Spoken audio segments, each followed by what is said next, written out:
On a Wednesday morning, you call it Plus Sports and Plus TV Africa. We call it your midweek thriller. Today, it's a rainy midweek thriller. Welcome on the show. My name is Wally Scott. Plus Sports and Plus TV Africa on a Wednesday morning. Now, too many things to discuss. I've got a guest on the show today, as usual. His name is Sayo Oguntoye. Welcome on the show, Sayo. Good morning, Wally Scott. Let me try and quickly go through the topics on ground, and then we'll try and dissect them. Now, Nigerian manager Gernot Rohr has reiterated that it will be difficult for Lorient star Terem Moffi to be handed a call-up for the World Cup qualifiers against Liberia and Cape Verde, as he's already spoiled for choice in the attacking department. The former Bayern Munich defender is planning to submit a provisional roster containing 30 players to the Nigerian Football Federation within 3 weeks, and the finalized squad list made up of 23 players will be unveiled at the back end of May. Now, apart from Moffi, Rohr name-checked Leicester City's Kelechi Iheanacho, Napoli's Victor Osimhen, Crotone's Simeon Tochukwu, and Racing Genk's Paul Onuachu as the strikers in contention to be included on the final 23-man roster. Nigeria begin their World Cup qualifying campaign against Liberia in Lagos on June 6th. Now, Sayo, Terem Moffi definitely does not have a space in that attacking squad. This guy has got too much to work on. He's got Onuachu, Osimhen, Iheanacho. Where does he start from? Even Simeon Wako is not in the picture yet. How can he put a Terem Moffi in it? So he says, no chance for you yet, maybe next time. Yes, I think most coaches have their players right in their mind, and Terem Moffi is not one of them. Because if you look at the attacking players Nigeria has at their disposal, Terem Moffi is a little below the likes of Iheanacho, who is very much in form right now. Victor Osimhen, he has ever been there. Onuachu is just getting his groove in the Super Eagles. So bringing in another player, that means you're going to take out one of these players, and it's going to make the team unbalanced. Now, I've always said that Gernot Rohr is more of a German than a Frenchman. And in French national team, they play forward play football. They don't go backwards. The Diamond shaft. Now, he's always going backwards for me. We had a problem in the goalkeeping section. He said, let Enyama come back from retirement. And now he wants to go for World Cup qualifiers. He has so many attacking options. And in an interview, he said maybe he will look at Odion Ighalo coming back. That's going back, not going forward. He has too many attacking options. Why even think of the idea of bringing back Odion Ighalo? Well, on that case, I feel Odion Ighalo has no business in the Super Eagles any longer, because he's not even as razor sharp as he used to. Onuachu is, for now, better than Ighalo. Iheanacho is better. Osimhen is better. You know, he has lost that sharpness.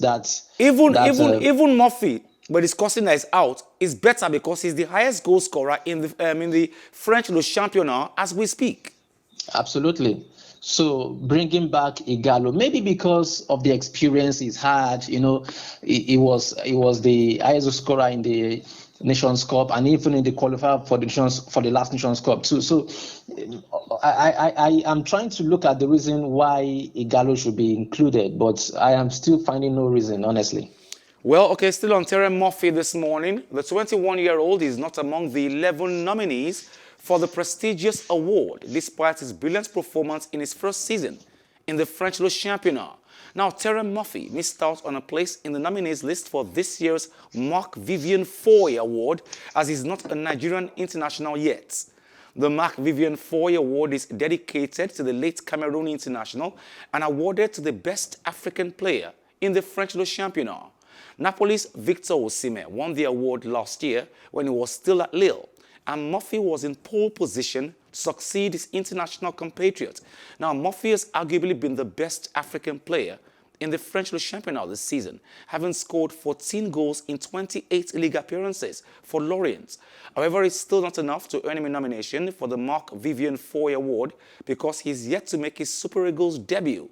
Only players that have played for their national teams are eligible for the award, and that rules Moffi out. French journalists had hoped he would make his debut in March, but he never got to play. Now, he's missed out on the Marc Vivien Foy Award for the African best player in the French Le Championnat. Why? He's not a full-fledged Nigerian yet. Why? He has not played for the Super Eagles yet.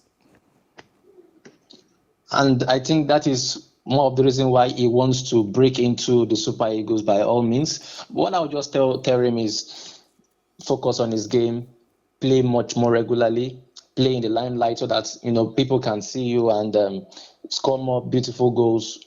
Let your name be on the top scorers charts. Okay, like I've always said on the show, I have never been a Chelsea fan.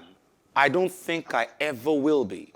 But yesterday's match was a match for champions. It was a match in the Champions League. It was a match made for the Champions League. I have now admitted that Chelsea players, as we speak, are built for the Champions League.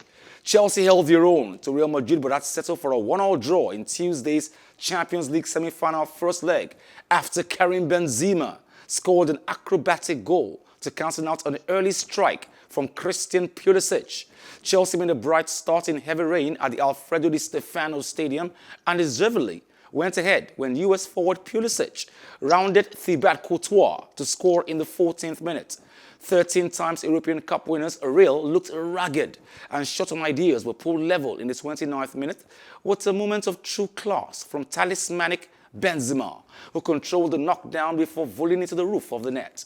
Chelsea coach Thomas Tuchel was frustrated his side could not make the most of their early dominance. We played a very strong first half. We should have won the first half. Unfortunately, we were a bit unlucky and lacked composure and precision in the decision-making in the opponent's box, but we were very, very strong in the first half. Unfortunately, we conceded a goal from set piece. Otherwise, we defended throughout the whole match very, very strong. And that's pretty much the story, no other story. Now is the challenge to first of all enjoy a free day for the group and then forget this result, stay focused on the next challenges, go step by step, and next week we have to face another challenge against Real Madrid. Will be a tough one because it's Champions League semi-final.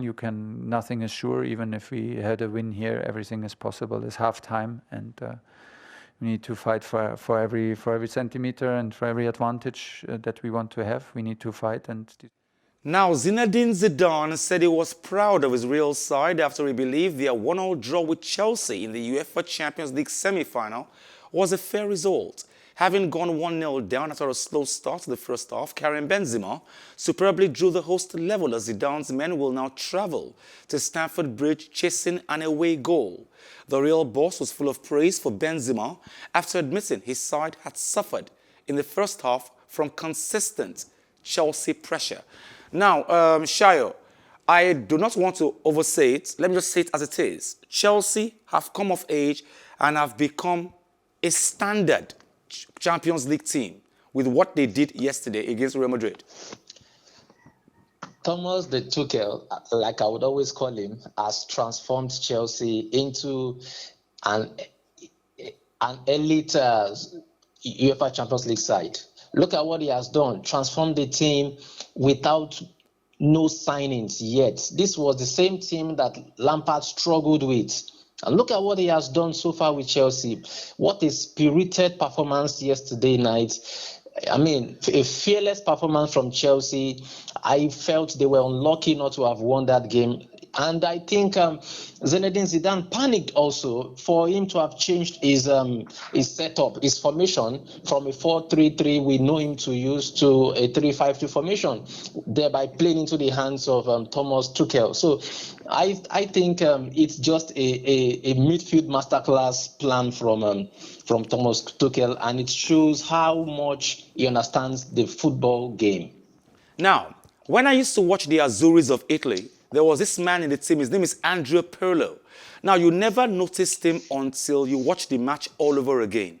When you watch the match as in live, you don't see Andrea Pirlo. But when you watch the match again, you realize that every goal that was scored by Italy was all from Andrea Pirlo. And that's what N'Golo Kante brings to Chelsea. But you never notice this man until the match is over. He's mercurial.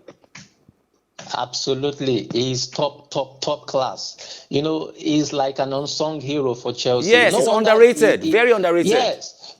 And no wonder he won the Man of the Match award yesterday. He was all over the place, intercepting, making timely tackles, you know, retrieving the ball back. It was just too much for Madrid to handle. And like I'm not a Chelsea fan, but let me say this, Wale. Chelsea are in the finals. Wow. You're sure of that? Absolutely, I'm very sure. I don't think Madrid fans like you right now. Well, Why I didn't see them do what they could do on a good day. I didn't see Vinicius Jr. carry a bike and run from the midfield. I didn't see Karim Benzema make extra touch. He hit the bar like once and then scored his goal acrobatic style, but that wasn't Benzema. He could make a goal out of 2 chances. You know what? It wasn't him. And I didn't see the Real Madrid that we know on the night at the Stefano Stadium. That is exactly what you get when your opposing coach makes every plan for every detail of your opponent. He has studied Real Madrid very well. So every little details about Real Madrid was taken into cognizance and it acted on the night. Okay, now let's look at today's match. And will this be a cracker like last night's match was? Now, Man City manager Pep Guardiola passed on some simple advice to his players from his late mentor Johan Cruyff ahead of the first leg of their Champions League semi-final away at Paris Saint-Germain on Wednesday night. He says, enjoy yourselves. Cruyff, who created Barcelona's dream team with players such as Guardiola, led them to their first European Cup in 1992. City last reached a semi-final in 2016 under Manuel Pellegrini when they were knocked out by Real Madrid. Guardiola is hoping to go one step further. City take on Paris Saint-Germain's side stacked with talents such as Neymar, Kylian Mbappe and Angel Di Maria leading the line and Marco Verratti in midfield. But Guardiola said he would not be changing their blueprint when playing Mauricio Pochettino's side. But there is a moment enjoying the fact that enjoy today the travel, you know, the coffee you're going to take in the terminal in the airport, the hotel, the night in the hotel, tonight our dinner together, watching the other semi-final, enjoying right now the press conference, and tomorrow, you know, enjoy the hotel, the walk, if you're training, all the process is not about the moment you're going to play. We are in privileged to be one of the best 4 teams in Europe this season, and it must be enjoyed today, the training and everything. And this is what I would love to see my players in the backroom staff and everyone, because we know how tough, how struggle, how difficult it is to be here. Mike, the best balance is have the ball. If you had the ball all the time, the balance, the team is already there. It's the only way. It's the only way. We are going to concede counterattacks. We are going to concede chances from PSG. It's impossible. And the only way to minimize these kind of things is impose your game. Like we have built since 5 years ago when we arrived to say, okay, we're going to try to do it and in the best way. Now, Sayo, Guardiola been very careful now. He says we will try not to concede. He understands he's going up against 2 of the most lethal strikers in the world, Kylian Mbappe and Neymar. I don't think there is any tactics that can suppress Mbappe and Neymar. Yes, Pep is just trying to be careful. He wants to take it a game at a time. Pep is trying to take away the pressure from his players. Yes, those things work. But I think PSG are much ready for this, the same way City are ready. It's going to be a cracker. And I think much of goals will also come this night. Enough respect to Manchester City defenders. I'm trying to figure out how the defenders will try and hold on to a Marco Verratti, trying to get the passes to the strikers up front, Angel Di Maria behind Neymar and Kylian Mbappe. Well, let me start by saying this. Poch and PSG share one thing in common, and that is heartbreak in the final. So Poch has witnessed also recently his former team letting a trophy pass at the hands of this same City side he's playing against tonight. So he has an opportunity to avenge them. And so they have their hands full against City. Okay. Now, looking at Go on. City, okay, looking at how City sets up, they have most of the ball. They are very stingy with it, and then they make your defense look so stupid. But Poch will not fall into these hands.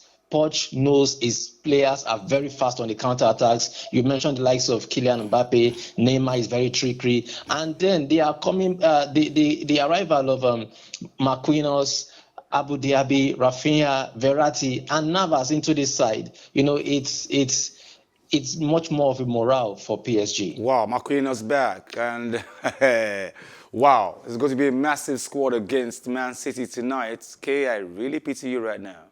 Now, although Paris Saint-Germain have knocked out Barcelona and holders Bayern Munich, coach Mauricio Pochettino said his team will keep their feet on the ground when they face Man City in their Champions League semi-final first leg tonight. With all his best players at his disposal, Marquinhos and Marco Verratti have made their return after missing most of the quarter-final clash against Bayern. PSG entered the tie full of confidence, but also with caution. Paris Saint-Germain, one of the teams who declined to take part in the failed Super League, faced one of the founding members of the project, but none of that will matter at the Parc des Princes tonight. PSG have reached in the semi-finals for the second year in a row, having also gone one better last year, making the final against Bayern Munich. I think Manchester City is one of the greatest team on the world, and I think for me with the best coach, and of course is going to be tough or tougher than Bayern Munich. We'll see. We don't know. We don't know if it's going to be tougher, if we are going to win or not. We are confident. We know very well that before to play, always is a lot of there are a lot of theories, but the most important is the 180 minutes that you need to deserve to be on the final and to play better than your opponent. For me, it's about to play one team against another team. It's not personal battles. It's not a personal game. It's, in that case, Paris Saint-Germain against Manchester City. It's going to be a battle in between two very good teams. And of course, when you talk about Guardiola, you are talking about one of the best best coach on the world, if not the best. And I admire a lot Pep, all that he's doing in his career, not only because of titles, if not the legacy. Now, Sayo, unlike Pep Guardiola, who says his former coach Johan Cruyff taught him, go out there and enjoy yourselves, Pochettino says, you guys go out there, stay focused and win this one for me. Now, don't forget Al Khalifa, who bought Paris Saint-Germain, says, I'm spending so much money because I want to win the Champions League. He got to the finals last time. He wants to win this time. Yes. You see, the thing is, there is much pressure now in Paris because Poch is under a lot of pressure now to win this, knowing that he's second on the league table in Ligue 1. You know, every game now is a battle in France, and so Champions League also is another battle. So a lot of pressure there for him, and that's why he doesn't want to take chances. He's trying to also to respect City by saying that it's going to be tougher than that of Bayern. I don't think I would agree with that statement, but City, we know what they can do on their night. They are a very, very enterprising side who have an intelligent coach at the helm of affairs. So it's going to be an explosive game. I think the game also will be won by just a mistake. Okay, now the game will be won by just a mistake. Now tennis, the Estoril Open, Marin Cilic's battle into the second round of the Estoril Open on Tuesday, April 27th with a 6-3, 1-6, 6-4 win over 17-year-old Carlos Alcaraz, who gave the Croatian all he could handle. In other action, Spain's Albert Ramos Vinolas beat fellow countryman Fernando Verdasco 6-3, 6-3, and Richard Gasquet advanced with a 6-3, 7-5 win over Argentina's Juan Ignacio Londero.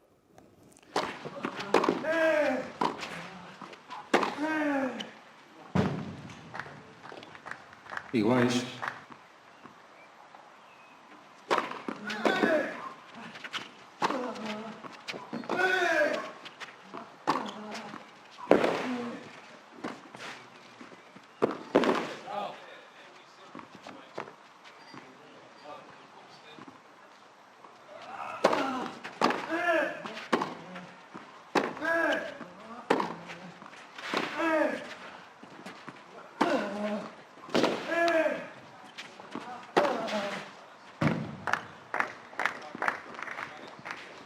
20 15.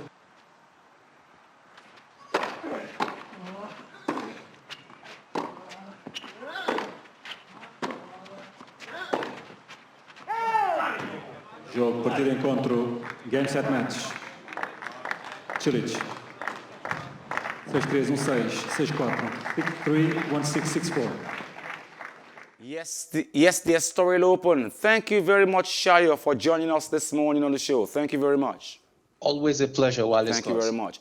Now, cricketers in India who play their league, they are complaining that despite the COVID-19 surge in India, the league is still going on. Now, Delhi Capitals coach Ricky Ponting admits it's a strange feeling to be playing in the IPL as India continues to struggle with an upsurge in coronavirus cases.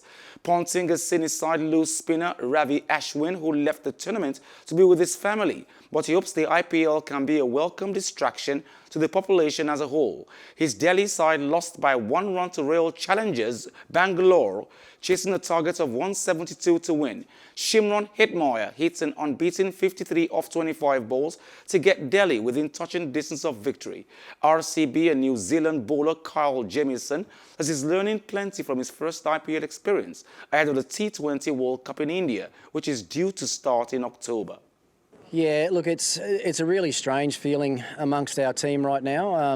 You know, we're very aware of what's happening outside and through greater India at the moment, and obviously our hearts go out to every single person in India that's struggling with what's happened with COVID in the Indian society. Obviously, we've had one of our players leave as well, so Ravi Ashwin left to be with his family, so it's probably affecting us, and we're talking about it more than maybe most teams are. You know, there have been some other revelations last night and today with some decisions that our government have made as well, as far as Australians returning to Australia that have been in India. So there's no doubt there have been, you know, a few distractions along the way. You know, but the travel side of it for us Australians, and certainly the foreigners that are here, is only a very small part of what we're talking about and what we're thinking about. I mean, we on a daily basis are thinking about what's happening outside, and we understand how blessed we are to be able to turn up and do what we did tonight. You know, it's hopefully there are a number of people around India that got some enjoyment out of watching a great game of IPL cricket tonight. Cricketer Ricky Ponting. That's all we can take on the show today. Plus Sports on Plus TV Africa. On a Wednesday morning, we call it your midweek thriller, a rainy Wednesday morning. Hopefully we'll have a cracker like we did last night against Man City, against Paris Saint-Germain tonight, okay? Now, Franco, like we said yesterday, your team didn't win the match. Well, you didn't lose, though, okay? So congratulations, all the same. That's all we can take on the show today. Join us same time tomorrow, same station, Plus Sports and Plus TV Africa. My name is Wale Scott. Like I always advise you at the end of every show, if not for anything, at least for your heart, do some sports.